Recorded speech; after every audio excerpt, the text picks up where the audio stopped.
आदेश जी, आज दिल्ली प्रदेश में बजट पेश किया गया उप मुख्यमंत्री जी के द्वारा। कितना इसमें सत्यता है, कितना उसमें व्यापकता है और कितना उसमें यथार्थ है? देखिए, बजट एक बहुत बड़ा झूठ का ड्राफ्ट है, झूठ का पुलिंदा है।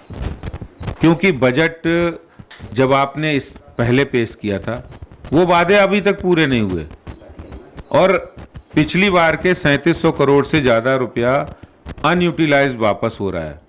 उस पैसे से गरीबों को, विधवा को, बुजुर्गों को पेंशन मिल सकती थी। और आज आपने बजट पेश किया, उसमें आप रोजगार की बड़ी बातें कर रहे हैं कि 20 लाख रोजगार देंगे। आपने 2015 में 8 लाख रोजगार की बात कही थी अपने मैनिफेस्टो में, और काम कितना हुआ? 2015 से अभी तक की ये कहानी है। 2015 में 176 रोजगार दिए, 2016 में 102, 2017 में 66 और 18 में 68, 19 में 0 है और 20 में 28। ये मैं नहीं कह रहा हूँ, ये आरटीआई का जवाब है कि 2015 से अभी तक 5 सालों में इन्होंने 440 रोजगार दिए। क्यों झूठ बोल रहे हैं? क्या हमें पॉलिटिकल साइंस में ये बताया जाता है कि when government reduces the expenses और does not spend enough money, that is the biggest crime. Do you agree with that? नहीं, पैसे का सही जगह इस्तेमाल होना चाहिए। अगर आपने 60,000 करोड़ रुपए दिल्ली जल बोर्ड में खर्चा किया है तो उसका हिसाब भी होना चाहिए। क्राइम तो यह है कि आपने हिसाब नहीं दिया। 22 पत्र सीएजी ने लिखे, तो कोई भी हिसाब, अगर आपने, जनता ने आपके ऊपर विश्वास करके टैक्स दिया है तो उसका कलेक्शन आता है, उसका खर्चा करते हो, हिसाब तो होना चाहिए। एक घर में भी अगर 20, 25, 30 हज़ार गृहिणी खर्च करती है, उसको भी लिखती है कि भाई कितना आया, कितना गया, कितनी इनकम है और कितना आउटकम है। लेकिन यहाँ तो कुछ है ही नहीं। आप जल बोर्ड में 60,000 खर्च कर देते हो, 60,000 करोड़, और उसका हिसाब नहीं देते हो। दिल्ली के द्वारका में एक हॉस्पिटल है जो 700 750 बेड का होना था, अभी तक पूरा नहीं हो पाया है। और दिल्ली सरकार ये कह रही है हेल्थ पर और ग्रीन इकोनॉमी पर हम खर्च कर रहे हैं अगले बजट में जो उन्होंने प्रावधान किया है। कितना सत्यता है, कितना सत्यापित होता है इनकी बातों से? देखिए, जो पीछे पास्ट में इन्होंने किया उससे तो कतई उम्मीद नहीं है, क्योंकि पहले भी इन्होंने 7 अस्पतालों को रेनोवेट करके उनको अपग्रेड करने की बात कही।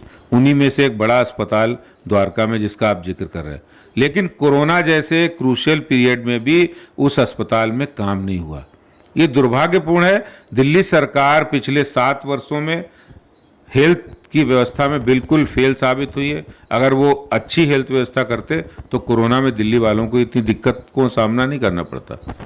कोरोना का 2 साल हो चुका है, दिल्ली में अभी तक ये नहीं पता कि कितने लोग मरे हैं। और दिल्ली सरकार ने जो कहा है कि हम जो मरे हैं लोग उनको हम मुआवजा देंगे, क्या आप खुश हैं या आपको प्रसन्नता है कि जो मुआवजा का नंबर और अमाउंट और जिन लोगों को दिया गया?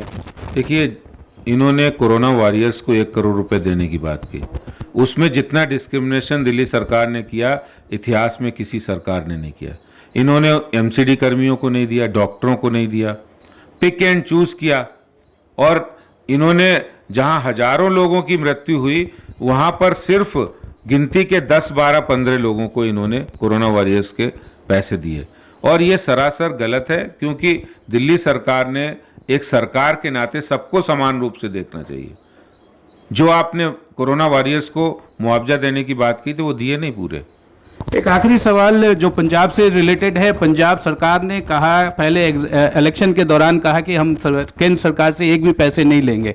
अब वो कह रही है, वहाँ के मुख्यमंत्री ने प्रधानमंत्री को कहा है कि 50,000 करोड़ उनको इमीडिएटली दिया जाए।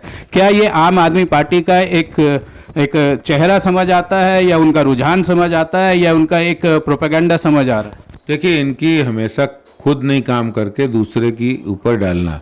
अभी ये मांगने गए हैं, अभी ये हाथ पैर जोड़ रहे हैं।